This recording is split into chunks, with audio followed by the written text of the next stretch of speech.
మీ family, మీ friends, మీ money, మీ పరిచర్య అన్నీ అదిరిపోవాలంటే సూత్రం ఒకటేనండి.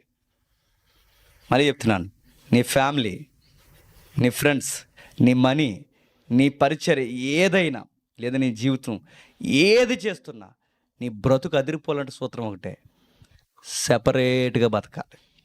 ఎప్పుడైతే ప్రత్యేకంగా బతుకుతావో నీ ఫ్యామిలీని దేవుడు చాలా బ్లెస్ చేస్తాడు.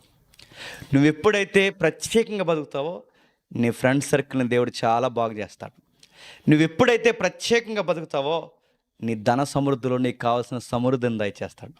నువ్వు ఎప్పుడైతే ప్రత్యేకంగా బతుకుతావో దేవుడు అన్నాడు, ఎల్లకాలం నీతో నేను ఉంటాను, నువ్వేమీ భయపడకు, నేను వచ్చి నీతో నివాసం చేస్తాను అంటున్నాడు. ఎంతకన్నా ధన్యకరం ఏముందండి? నేను వచ్చి నీతో నివాసం చేస్తానంటే ఎంతకన్నా ధన్యకరం ఏంటి? దేవుడు వచ్చి మనతో నివాసం చేయాలంటే నువ్వేమేమి ప్రవర్తిస్తున్నావు ఒకసారి చెక్ చేసుకో. కొన్నికి ఇలా బయటకు రోడ్డు మీదకి వెళ్ళిన వెంటనే నీకు ఏది తప్పులుగా అనిపించట్లేదంటే నువ్వు సంథింగ్ రాంగ్, నువ్వు కలిసిపోయి బతుకుతున్నావు.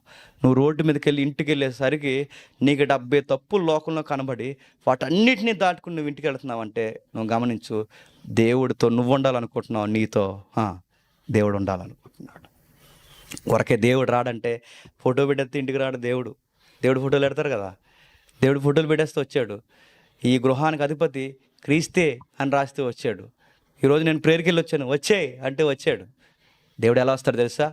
నా ఆజ్ఞను ఎవడైతే పాటిస్తాడో వాని వద్దకు వచ్చి నేను, తండ్రి, కుమారుడు, పరిశుద్ధాత్ముడు వచ్చి మీ యందు నివాసం చేస్తాం. త్రిత్వం వచ్చి మనలో నివాసం చేస్తే మన ఫ్యామిలీ ఎంత బాగుంటుందో ఒకసారి ఆలోచించండి. మన ఫ్రెండ్ సర్కిల్ ఎంత బాగుంటుందో ఒకసారి ఆలోచించండి. నీ వ్యాపారం ఎంత బాగుంటుందో ఆలోచించు, నీ ఉద్యోగం ఎంత బాగుంటుందో ఆలోచించు. ఎవ్రీడే దేవుడు నీతో ఉంటే నువ్వు వెళుతున్నప్పుడు ఎంత బాగుంటుందో ఒకసారి ఆలోచించు. ప్రమాదాలు ఎదురొస్తున్నాయి, ఇబ్బందులు ఎదురొస్తున్నాయి అంటే గుర్తుపెట్టుకో, నువ్వు సంథింగ్ ఎక్కడో లోకంతో కలుస్తున్నావు.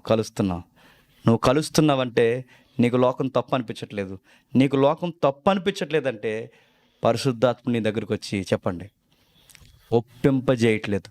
ఆయన ఒప్పింపజేయట్లేదంటే ఆయన వచ్చేలాగా నువ్వు సిద్ధంగా లేవు.